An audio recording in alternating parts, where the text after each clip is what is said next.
Hello dear friends, Vande Mataram. Welcome to a new lecture of electrochemistry. In our previous lecture हमने क्या किया था, EMF find out किए थे from the help of नॉन्स equation और we can say cell potential find out किए थे नॉन स्टैंडर्ड गैल्वेनिक सेल के। अभी वही नॉन्स इक्वेशन के यूज़ से दोस्तों हम और भी कोई पैरामीटर फाइंड आउट कर सकते हैं जिसका हमने ऑलरेडी लिस्ट प्रिपेयर किया था एक लेक्चर में। उसमें से अभी दोस्तों हम जानने जा रहे हैं cell constant or we can say equilibrium constant, sorry not cell constant, equilibrium constant.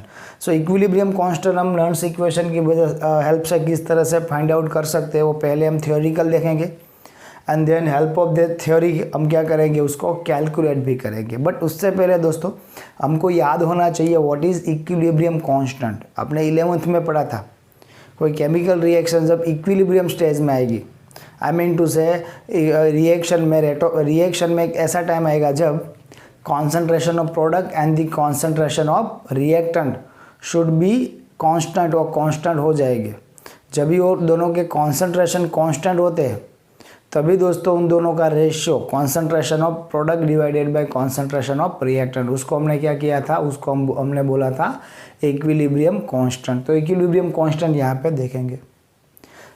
जैसे हमको मालूम है हमारे फादर की एक खुद की रिएक्शन है जिसको हमने खुद का बना लिया, दैट इज डेनियल सेल और we can say galvanic cell of zinc and copper. उसी की हेल्प से दोस्तों काम आगे बढ़ाएंगे। डेनियल सेल और we can say galvanic cell of zinc and copper. तो जिंक और कॉपर का जो गैल्वेनिक सेल है उसकी रिएक्शन क्या थी, Zn solid at anode give Zn plus 2 electron at the same time Cu plus 2 gives Cu solid, that is the reaction। दोस्तों जैसे जैसे टाइम आगे बढ़ेगा वही इमेज आपके दिमाग में आनी चाहिए। वही इमेज अभी सपोज करो जो एनोड पे जिंक रोड था वो डीकम्पोज होगा at the time passes the weight of the zinc rod will decrease. Zinc rod का वेट डिक्रीज हो रहा था because zinc solid convert into Zn+2 ion. So we can say the concentration of Zn+2 increase. अगर Zn solid अंदर decrease हो रहा है, decompose हो रहा है, then we can say Zn+2 का कॉन्सेंट्रेशन इंक्रीज होगा। At the same time the weight of the copper rod is increase because Cu+2 ion from the solution convert into Cu solid and attach to the cathode. So we can say concentration of the Cu+2 ion is decreased at the with the time ये होगा। So as the time passes concentration of Zn+2 increase होगा in the solution and the concentration of the Cu+2 decrease होगा in the solution। यहाँ पे हम दोस्तों solution की बात कर रहे हैं। ये काम आगे बढ़ता जाएगा, ये दोनों के concentration इंक्रीज और डिक्रीज होते जाएंगे, उसके साथ रिएक्शन होती जाएगी और because of that reaction electron pass हो गए anode to cathode and because of that electron हमको करंट मिलेगा कैथोड टू एनोड। अगर दोस्तों ये कॉन्सेंट्रेशन अभी जो चेंज हो रहा है मतलब Zn+2 का इंक्रीज हो रहा है, Cu+2 का डिक्रीज हो रहा है, वो भी कांस्टेंट हो जाए तो सो वी कैन से तो सर रिएक्शन नहीं होगी, इलेक्ट्रॉन एनोड टू कैथोड नहीं जाएंगे, so current cathode to anode pass नहीं होगा। सो वी कैन से अगर ये concentration of zinc and Zn+2 and Cu+2 अगर वो कांस्टेंट होते हैं so we can say equilibrium set हो जाएगा इन दैट पर्टिकुलर सेल। अगर एक बार इक्विलिब्रियम सेट हुआ then that Daniell cell is not able to produce voltage. So we can say ये होता रहेगा बट आफ्टर सम टाइम एक टाइम ऐसा आएगा that concentration of both Zn+2 and Cu+2, concentration of both Cu+2 and Zn+2 sorry Cu+2 and Zn+2 ये दोनों क्या हो जाएगी, कांस्टेंट हो जाएगी। एक बार ये दोनों कांस्टेंट हुए इट मीन्स जो टोटल सेल पोटेंशियल हमको मिल रहा था, EMF मिल रहा था, वो कैसा हो जाएगा, नॉट जीरो हो जाएगा। क्योंकि हम ये कह सकते हैं अगर उन दोनों का कॉन्सेंट्रेशन कांस्टेंट हुआ it means equilibrium is there. At the equilibrium position the Daniell cell is not able to react to produce voltage, not able to react to produce voltage, I mean it, इसका meaning वो reaction नहीं करेगी ऐसा नहीं कह रहे, वहाँ पे रिएक्शन होगी बट अभी रिवर्सिबल डायरेक्शन में, दोनों डायरेक्शन में होगी। ऐसी रिएक्शन नहीं होगी जहाँ से एनोड टू कैथोड जाए और हमको इलेक्ट्रॉन मिले anode to cathode. It means अगर flow of electron anode to cathode नहीं मिल रहा है तो वहाँ पे हमको वोल्टेज ऑब्वियसली नहीं मिलेगा। सो ई सेल इज जीरो। अगर दोस्तों हम इक्विलिब्रियम कांस्टेंट की बात करें तो क्या होगा, concentration of Zn+2 oblique Cu+2, अगर ये इक्विलिब्रियम में हुआ देन ये दोनों का रेशियो क्या हो जाएगा, that ratio is known as a Kc. Kc is nothing but the equilibrium constant. I repeat, Kc is nothing but the equilibrium constant. And at the equilibrium state E cell is 0, जैसे हमने दोस्तों यहाँ पे बता दिया. तो जो ये इक्वेशन आपको दिख रहा है, इन दिस पर्टिकुलर इक्वेशन हम क्या करेंगे, वैल्यू ऑफ ई सेल उसको वहाँ पे 0 पुट कर देते हैं और concentration of Zn+2 oblique Cu+2 उसकी जगह पे क्या लिखते हैं, Kc. So our equation should be like this. Then वहाँ पे दोस्तों ये होगा पॉइंट नॉट और we can say not volt 0 volt is equal to E not cell minus 0.059 by n. n is equal to number of electron into log Kc.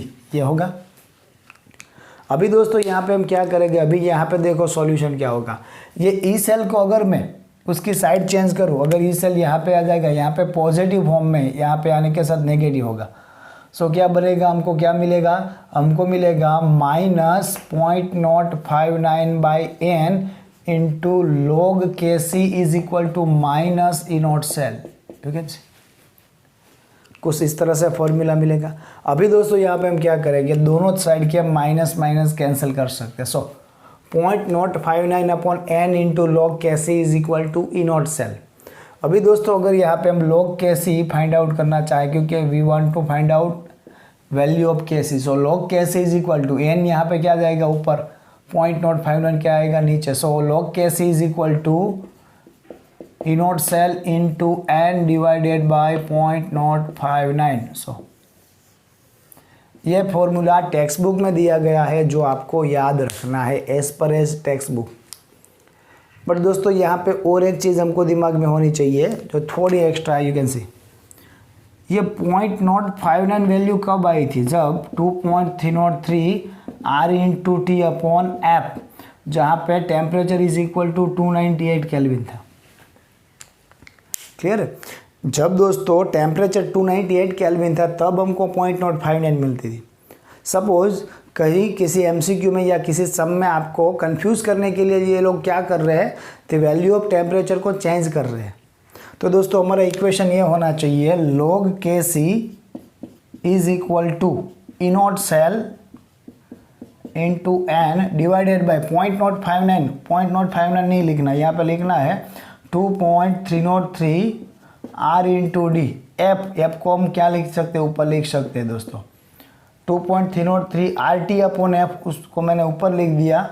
और ये formula से भी दोस्तों हमारा काम हो सकता है अगर टेम्परेचर 298 केल्विन ना हो. अभी एक स्टेप और आगे बढ़ते हैं. ये पूरा फॉर्मूला हर बार लोग कैसे लिखे फिर उसका एंटी लॉग लिखे, इससे बेटर है अगर यही फॉर्मूला यूज़ करना है तो आपको जस्ट इतना लिख दो, Kc is equal to anti log of क्या है, E not cell into n into F divided by 2.303 RT. Right.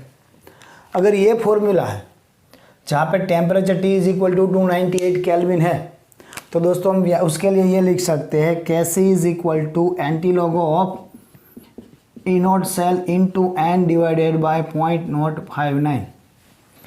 Direct दोस्तों Kc is equal to anti log E not cell into n divided by 0.059. आपको directly equilibrium constant Kc मिल सकता है. अभी text book ने थोड़ा mix up किया है यहाँ पे एनसीईआरटी वालों ने. डेनियल सेल जो जिंक और कॉपर का हम अभी पढ़ रहे थे उसका एग्जाम्पल थियरी के साथ ही ले लिया है. एक्चुअल में उसको as a sum as a MCQ ले सकते हैं, सो हम थोड़ा अलग लेते हैं.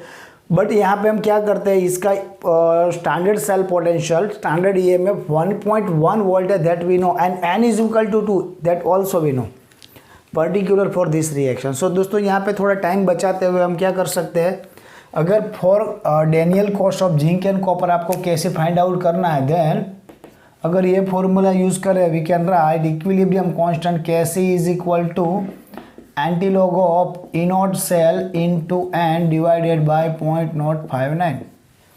आपको और कुछ करना ही नहीं है दोस्तों, यहाँ पे डायरेक्टली क्या कर देना है, यहाँ पे डायरेक्टली आपको वैल्यू रख देनी है. So anti log of E not cell कितना है 1.1 volt into n is equal to 2.059. फिर दोस्तों आपको यहाँ पे फिर से एंटी लॉग ऑफ इसका समेशन करो और जो वैल्यू आया उसका एंटी लॉग फाइंड आउट कर दो. अभी एंटी लॉग फाइंड आउट करना आई होप सबको आता होगा। अगर नहीं मालूम है कैसे एंटी लॉग और लॉग फाइंड आउट कर सकते हैं तो दोस्तों डाउट सॉल्यूशन लेक्चर में कंपलसरी ज्वाइन होना है और सीखना है। जितना हमारे लिए इम्पोर्टेंट है उतना मैं लॉग एंटी लॉग आपको बता दूंगा अगर नहीं आता है तो। अभी दोस्तों यही फॉर्मूला यूज़ करके हम इक्विलिब्रियम कांस्टेंट कैसे फाइंड आउट करने जा रहे हैं। Calculate the equilibrium constant for the reaction. कौन सी रिएक्शन के लिए? Cu solid plus twice Ag plus give Cu plus 2 plus twice Ag। और अच्छी चीज़ ये है यहाँ पे ई नोट सेल दे रखा है। अगर नहीं दिया होता तो अभी हम फाइंड आउट कर लेते। Cu solid gives Cu plus 2 plus 2 electron at anode.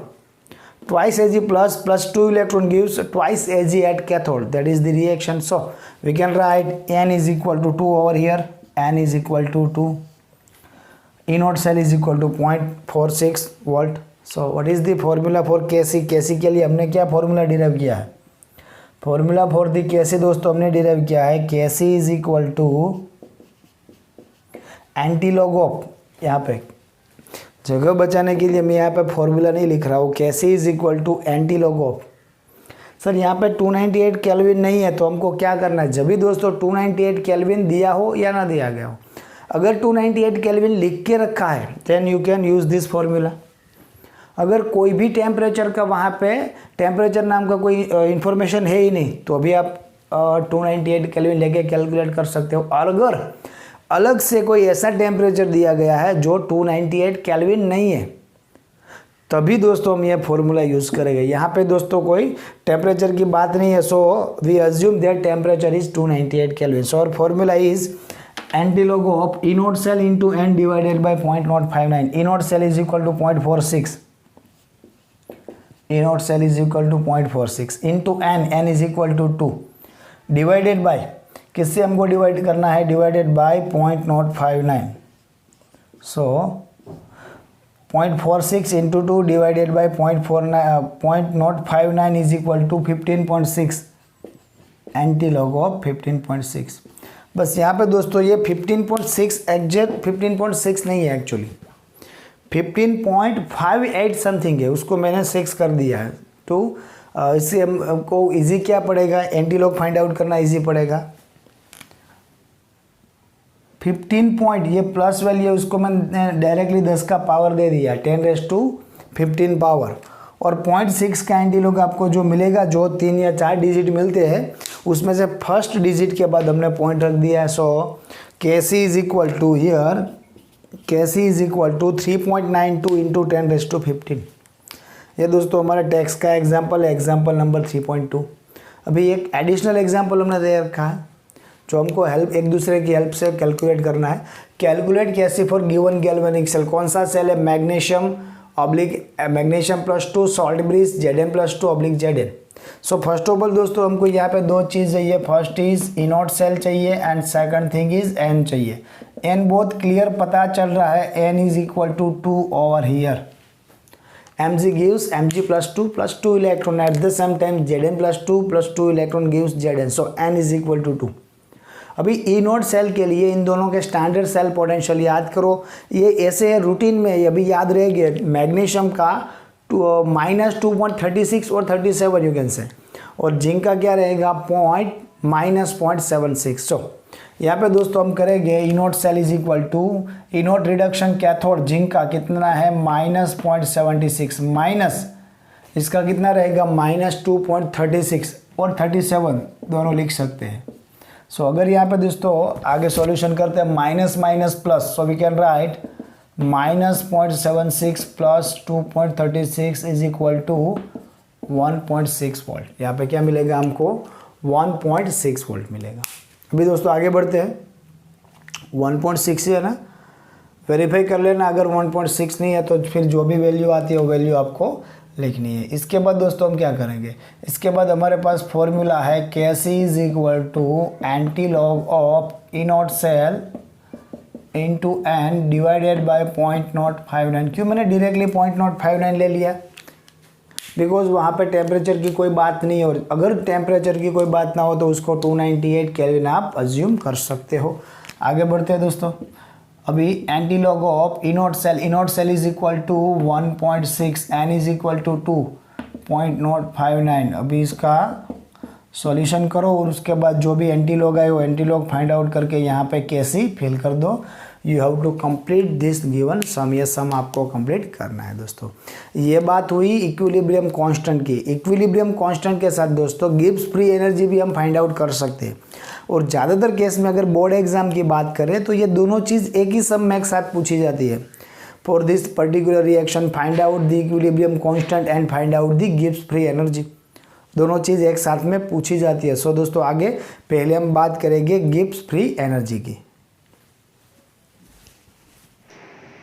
Okay friends, after equilibrium constant now we are going to learn Gibbs free energy with the help of cell potential। cell potential की help से Gibbs free energy किस तरह से हो सकती है वो हम देखने जा रहे हैं। But before that you have to remember some topics from your 11th science. Physics के भी और केमिस्ट्री में भी आपने पढ़ा होगा। सो आपने ये पढ़ा होगा W इलेक्ट्रिकल और we can say electrical work done in a second. Electrical work done in a second is equal to electrical potential is equal to electrical potential EMF और E cell इनटू multiply by total charge passed. N into F is equal to nothing but the total charge which is passed in a cell। सो ये होगा दोस्तों W electrical. But हमको यहाँ पे W electrical की कोई जरूरत नहीं है। बट W इलेक्ट्रिकल से जो फॉर्मूला मिला हमको E into NF और NF into E वो हमारे लिए यूजफुल होगा। हमको क्या फाइंड आउट करना है, हमको तो गिब्स फ्री एनर्जी चाहिए। You can see if you want to obtain maximum work from a galvanic cell, किसी भी गैल्वेनिक सेल की वजह से मैक्सिमम वर्क कितना मिलता है वो अगर हमको जानना है then we have to implement reversible energy factors. You can see then charge has to be passed reversibly. Reversible pass करना पड़ेगा। अगर रिवर्सिबल वर्क होता है then reversible work W reversible done by galvanic cell is equal to decrease in its Gibbs energy। अगर दोस्तों इस तरह का अगर हम पैरामीटर सेट करते हैं तो जितना रिवर्सिबल वर्क हो रहा है एक्चुअली रिवर्सिबल वर्क कितना होगा जितना गिब्स फ्री एनर्जी में डिक्रीज मिला होगा। सो वी कैन राइट यहाँ पे दोस्तों लिख सकते हैं डेल्टा जी और we can say minus delta G decrease हो रहा है is equal to W maximum minus यहाँ पे मल्टीप्लाई करने के बजाय मैं अगर यहाँ पे कर दूं तो we can write delta G is equal to minus W maximum. और कुछ नहीं करना है। यहाँ पे दोस्तों जो W का फॉर्मूला है NF इंटू E वो लिख देना है delta G is equal to minus, so minus over here W is equal to NF into E total charge pass into EMF। So delta G is equal to or delta G of the reaction is equal to minus NF E cell in which N क्या है total number of electrons. अगर Faraday language में बात करें which we are going to learn in electrolytic portion 11th में sorry 12th में यही chapter में पढ़ने वाले हैं। Actually number of N is number of mole of electron and mole of electron is nothing but the Faraday। जो हम दोस्तों आगे पढ़ने वाले हैं वो n वैल्यू पे डिपेंड करता है डेल्टा जी। डेल्टा जी का relation number of n electron कितने डोनेट और कितने एक्सेप्ट हो रहे हैं मोल ऑफ इलेक्ट्रॉन उस पर डिपेंडेड है। So delta G is equal to minus NF ECL। So if is EMF and NF is amount of charge, NF is amount of charge and the EMF। Negative sign यहाँ से थी वही हमने आगे ली। अभी दोस्तों एक चीज दिमाग में रखना है कायदे से, E cell is intensive property. एक बार रिएक्शन सेट हो चुकी है, total number of electron anode से कितने जा रहे हैं, कैथोड से कितने आ रहे हैं या फिर कैथोड पे कितने एक्सेप्ट हो रहे हैं, एक बार वो सेट हो गया फिर आप टिपिकल मैथमेटिकल स्टेप के लिए उसको मल्टीप्लाई करते हो या डिवाइड करते हो, ई सेल में कोई डिफरेंस नहीं होगा। बट यस अगर हम बात करें डेल्टा जी की गिब्स फ्री एनर्जी की, Gibbs free energy is extensive thermodynamic property and the value depends on number of N. ये नंबर ऑफ एन पे डिपेंड करती है किस तरह से, you can say Zn solid plus Cu plus 2 gives Zn plus 2 plus Cu। अगर दोस्तों ठीक से यहाँ पे देखें तो नंबर ऑफ इलेक्ट्रॉन कितने होंगे आपको ऐसे ही पता चल जाएगा। मेरे को यहाँ पे एनोड और कैथोड की हाफ सेल रिएक्शन लिखने की जरूरत नहीं है। You can C at anode Zn gives Zn plus 2 electron, at cathode Cu plus 2 electron gives Cu solid. So N is equal to 2 over here. So I can write delta G is equal to minus 2 F into E cell. Here F is equal to Faraday. 1 Faraday is equal to 96487 coulomb. अगर आप उसको round figure करना चाहो तो 96,500 96500 लिख सकते हो. सो यहाँ पे लिखते हैं. अगर ये n चेंज करते हैं श्योरली डेल्टा जी की वैल्यू चेंज होगी. You can see. अगर दोस्तों में ये रिएक्शन को if we multiply this reaction into 2 से मल्टीप्लाई करते हैं 2Zn plus 2 gives 2Zn solid gives 2Zn plus 2 plus 4 electron at cathode twice of Cu plus 2 accept 4 electron and gives twice Cu solid. So n is equal to 4. तो दोस्तों यहाँ पे 4 लिखना पड़ेगा. Value direct change हो जाएगी. So delta G is related to n. Clear है. अभी दोस्तों आगे ज्यादातर केस में ये वैल्यू ई सेल की और डेल्टा जी की फाइंड आउट करो, ऐसा कोई क्वेश्चन आने वाला है ही नहीं. तो सर क्यों पढ़ा. इतना ही करना है. अगर इसकी स्टैंडर्ड कंडीशन हो तो आएगा. इजीली वो एक्सेप्ट करना है और कुछ नहीं. अगर यहाँ पे होगा ई सेल की जगह पे ई नॉट सेल और डेल्टा जी की जगह डेल्टा नॉट जी, तो क्या होगा. We can see delta G not is equal to minus N F E not cell. दोस्तों ये इक्वेशन से हम बहुत सारे सम कैलकुलेट करने वाले हैं. If the concentration of all the reacting species, I repeat, if the concentration of all the reactive species is unity, then A cell is equal to E naught cell. I repeat, if the concentration of all reactive species anode cathode सभी जगह पे अगर unite concentration मिलेगा, then we can write E cell as a E naught cell and delta G is equal to delta G naught. So delta G naught is equal to minus NF E naught cell. अभी एक equation दोस्तों यहाँ पे मैंने लिखा है जो पहले से आप जानते हो. You aware of this reaction delta G naught is equal to minus RT ln K. Here K is equal to equilibrium constant. और ln की जगह पे दोस्तों अगर आप log लिखना चाहो then delta G naught is equal to minus 2.303 RT log K. दोस्तों अगर आप ये इक्वेशन का यूज करो delta G is equal to minus 2.303 RT log K और ये इक्वेशन का यूज करो delta G not is equal to minus N F E cell, तो अल्टीमेटली आप यहाँ पे अगर दोनों डेल्टा जी नॉट की वैल्यू को कंपेयर करते हो तो आपको इक्वेशन मिलेगा. Equation for the equilibrium constant K C log K C is equal to E not cell into n divided by 0.59 और जो भी आपको टेम्परेचर या प्रेशर दिया गया है उसके अकॉर्डिंग वैल्यू हो सकती है. ओके, वो यहाँ से अलग से डिराइव करने की कोई ज़रूरत नहीं है, हमने ऑलरेडी आगे डिराइव कर रखा है. अगर कोई पूछता है तो आप कह सकते हो अगर both delta G not value is compared then we will get the equation for log K C और के सी. क्लियर, वो फाइंड आउट कर सकते हैं. अभी दोस्तों यहाँ पे एक इक्वेशन हमको देखना है फ्रॉम द टेक्स्ट बुक और नेक्स्ट लेक्चर में हम क्या करेंगे डेल्टा जी एंड के सी दोनों के बहुत सारे सम कैलकुलेट करेंगे. बट फॉर दिस लेक्चर हमको अभी यहाँ पे क्या फाइंड आउट करना है, डेल्टा जी फाइंड आउट करना है. डेल्टा जी के लिए क्या फॉर्मूला है, delta G not is equal to minus N F E not cell. So F is constant value, E not cell हमको फाइंड आउट करना है, एन हमको फाइंड आउट करना है, मल्टीप्लाई करना है. Your answer is there. For the cell in which reaction is Zn solid plus Cu plus 2 gives Zn plus 2 plus Cu solid. उसके लिए आपको क्या फाइंड आउट करना है, delta G not find out करना है. ये सेल के लिए दोस्तों ये तो भी हमको आंख बंद करके भी याद आ जाएगा. E not cell is equal to 1.1 volt. यहाँ पे मेरे को अलग से ई नॉट सेल कैलकुलेट करने की जरूरत नहीं है क्योंकि ये तो अपने पापा का ही रिएक्शन है, घर का है. अभी E naught cell for this copper and zinc galvanic cell, standard galvanic cell is 1.1 volt. Okay, what is value of N? Zn gives Zn plus 2 electrons, Cu plus 2 electron gives Cu solid. So we can write N is equal to 2 over here. So simply our formula delta G naught is equal to minus NF E naught cell. N is equal to 2. N minus तो यहाँ पे रहेगा. N is equal to 2, F is equal to 96487 and E cell is equal to क्या होगा. E cell दोस्तों यहाँ पे E cell is equal to 1.1. अगर कैलकुलेट करोगे then you will get minus 212271.4 joule per मोल.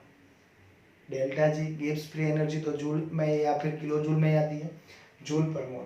दोस्तों यहाँ पे एक तो नेगेटिव सिंबल मिलता है, इट इंडिकेट्स, हमको मालूम है for this spontaneous reaction, I repeat, for the spontaneous reaction delta G compulsory zero होना चाहिए, सॉरी कंपल्सरी नेगेटिव होनी चाहिए। So delta G not is equal to -212271.4 joule per mole. अगर कहीं आपको किलो जूल में ये वैल्यू चाहिए, देन इसको डिवाइड कर दो 1000 से या फिर multiply with 10⁻³ so 212.271 kilo joule per mole, ये दोस्तों किलो जूल में भी होगी। अभी आपको कैलोरी में चाहिए, किलो कैलोरी में चाहिए, कोई भी यूनिट में चाहिए, you are able to change that unit. Okay, तो ये तो दोस्तों आपको मालूम ही है। अभी आज के दिन में हमने एक साथ दो कंसेप्ट पढ़े। First is how to calculate equilibrium constant and the second one is how to calculate Gibbs free energy. दोनों की थियोरिकल एग्जाम में पूछने की पॉसिबिलिटी बहुत ही कम है। The possibilities for example equilibrium constant कैसे फाइंड आउट करो, या फिर delta not G find out करो, या फिर दोनों, एग्जाम्पल आने की पॉसिबिलिटी ज़्यादा है दोस्तों। फिर भी for NCERT exam, for board exam आपको ये कंसेप्ट भी याद रखना है, एज वेल एज दोनों फॉर्मूला भी याद रखना है। ओके फ्रेंड्स, तो मिलते हैं नेक्स्ट लेक्चर में, ज़्यादा सम वहाँ पे कैलकुलेट करेंगे। टिल देन घर पे रहिए, सेफ रहिए, पढ़ते रहिए।